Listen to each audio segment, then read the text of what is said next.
These two boxes of Rallyman are jam-packed with possibilities, and it's my intention to highlight all of the interesting things you can do with them. This is Shakedown.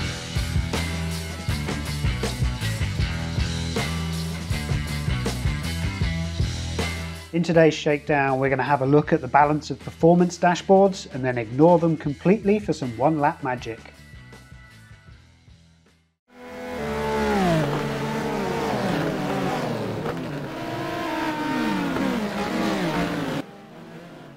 Sitting at the front of the pack feels great, especially when you're at the front of the leading pack in first place, but that's not always the case. In some races you can find yourself 8th on track, for example, but still first in class, because the supercars are in a race of their own, while you bumble around in the slower classes against closer competition.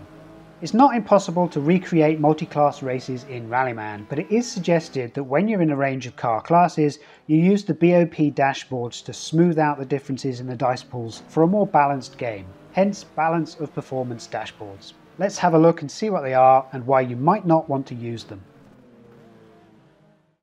You know by now that the GT4s are slow but reliable, the GT5s are very nimble, and the GT6s are all about hitting their top speed in 6th gear. You also know that turn order in Rallyman GT is first decided by speed, meaning that a GT6 has more chance to move before a GT4 than a GT4 has of moving before a GT6. If you want to level the playing field when racing a GT6 and a GT4, you can use the GT6's B.O.P dashboard, which removes a coast die from the available dice pool. It doesn't sound like much, but now the GT6 will have to think about how to tackle a set of corners efficiently in order to get through them and into their higher gear, while the GT4 can carry on doing what it always does thanks to its full set of coast dice. But what happens when you don't use B.O.P dashboards? What happens when we race some of the fastest cars there are against the GT4? Well, that's when the magic happens. Today we're at Imola, as recreated for Rallyman by O'Daly. The sun is shining and there's no better way to show off the differences in dashboards than some one-lap magic. In round 1, the GT4 will set off. In round 2, the GT4 will carry on, and then the GT6 will leave the start line, chasing down its slower opponent. In round 3, that GT6 will likely have turn order against the GT4, so it will move first, and then the GT4 will move, and that'll be that, because the car that starts last is capable of a win when starting after its opponents on round 4. O'Daly's endurance prototype dashboards will be used for our third and final car class, the Mans Hypercar, and they've all the rules and technological advantages to emerge the victor. Firstly, their high downforce allows them to treat speed limits as though they were one gear higher, making moving through corners a breeze. Secondly, their hybrid systems allow brake dice to generate energy that can be spent on extra coast dice or even a boost die should it be needed. As 2024 is the first year I'll be trying to keep up with this class of competition in real life, I don't even know if they start with a full battery, so I'm going to say that this LMH will have no stored energy at the start of the race, meaning it will only be able to use those extra dice once it has rolled a bunch of brake dice in earlier turns. Couple all of these abilities with 4 hazards before a loss of control and you have a machine capable of getting around a circuit in the blink of an eye. You could use any car model to represent these hypercars out on track, and if you're watching this in the distant future, perhaps there's a version of Rallyman that features them. But if not, I've been inspired by a recent post on the Rallyman Solitaire Racers Facebook page by Gerald Martin, where he shows off some impressive cardboard car alternatives. So, racing today is the Porsche 963 in cardboard chit token form. This is nothing more than a couple of printouts glued onto some greyboard with some coloured sharpies used to mark the edges. Gerald has raised his tokens off the ground a little with another wedge of card, but I opted to put some Mod Podge dimensional magic on top instead, which you can sort of mould into the flowing shapes of a hypercar in order to add a bit of depth, although I do have some issues about how clear these have dried that I'll need to sort out. I might have to run it upside down as a land speeder instead. For those of us without 3D printers or with no desire to get a set of paintbrushes out, adding tokens to Rallyman, be they cars or obstacles, is a lot easier than you might think. I recommend trying it sometime, but before I get around to any more tokens, we've got a race to win. All the cars are on the start line, but only one of them is setting off for an easy run up through the gears towards the first corner. The GT4 finishes in gear 4, and they get to go again, so it's time to ease into the corner and accelerate out of the other side before the GT6 leaves the start line, and it'll have an identical strategy up through the gears and coast as far as it can, ending in gear 6. Because of that, on the next round they go first and actually manage to pull ahead of the GT4, but only briefly and not in any way that troubles the GT4, as it is able to coast by through one corner and right up to the next. Round 4, and the GT4 has turn order and has already reached the hairpin. Is it a case of slow and steady wins the race? The GT6 behind it is able to stretch its legs and get into 6th gear, but some low speed corners coming up will test its brakes. Speaking of brakes, the Hypercar is ready to launch itself from the line towards the first corner.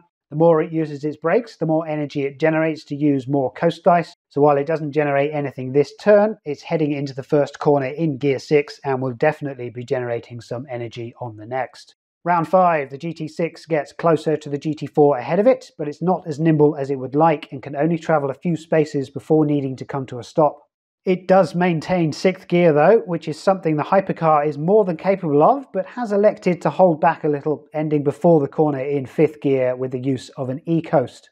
Breaking down to 1st gear at the start of its turn generated 4 energy, and making use of another coast die costs 3 energy, as represented by the focus tokens there. So the Hypercar is going the distance, and ending in 5th will still give it turn order over the GT4. Which gets through the hairpin and heads into the back half of the track. Another turn ended in 4th gear.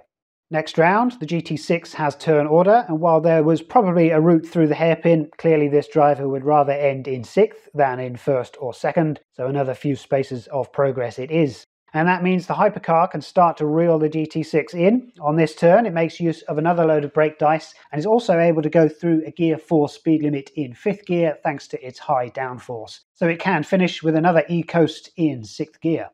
The GT4, as ever, makes the most of their dice pool to emerge in 4th, and it really looks like it's in a world of its own out in front.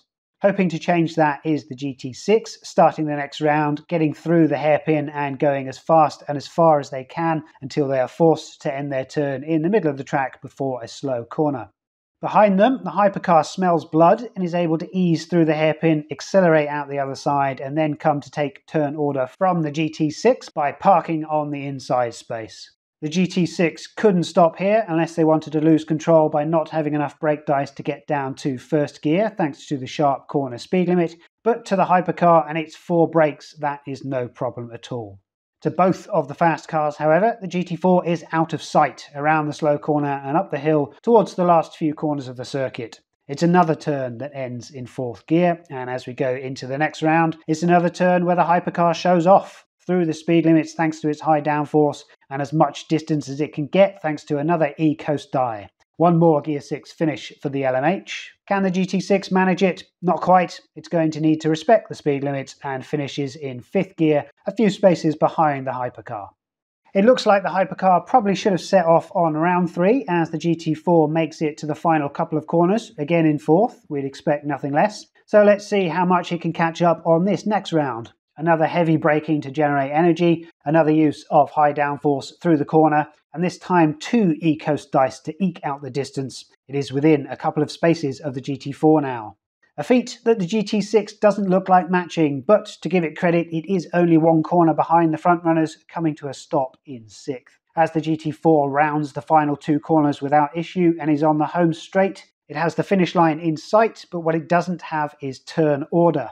The Hypercar does, and we've seen how it dances through the corners like they're not even there. It's able to overtake the GT4 and pull out a lead with another E-coast. The GT6 might have caught some glimpses of the cars ahead as it approaches the final 2 corners. It won't be long before it finds out its fate. It finishes in 6th gear, and that's exactly which gear the GT4 wish it could finish in, as it finds itself blocked by the Hypercar. It loses a turn and makes no forward progress. Meaning that on round 10, after having started this race on round 4, the Hypercar crosses the finish line in 1st place. The GT6 is able to come alongside the GT4 but can do no better, meaning the GT4 is finally free to cross the line itself in 2nd place, the GT6 finishing just a few dice later in 3rd. Alright, yes, it was an exhibition rather than an outright race. Your chances of rolling all those dice without losing control are slim indeed, even with a 4 hazard limit, but I hope you've seen the potential for some great races when you don't stick so firmly to the Rallyman rules. B.O.P dashboards can be used in many ways. In a race with just one car class, a B.O.P dashboard can be given to the strongest driver to give them a little bit of a harder time, for example. They can represent you driving a used car, or one that hasn't been fully repaired from a previous event. And as you've seen, they can be completely ignored so that you can challenge yourself to lap an entire field of GT4s before they can finish a single lap. Easily done, provided they drive like this and you stay on the road. What cardboard car classes are you going to add to your games of Rallyman? I look forward to finding out.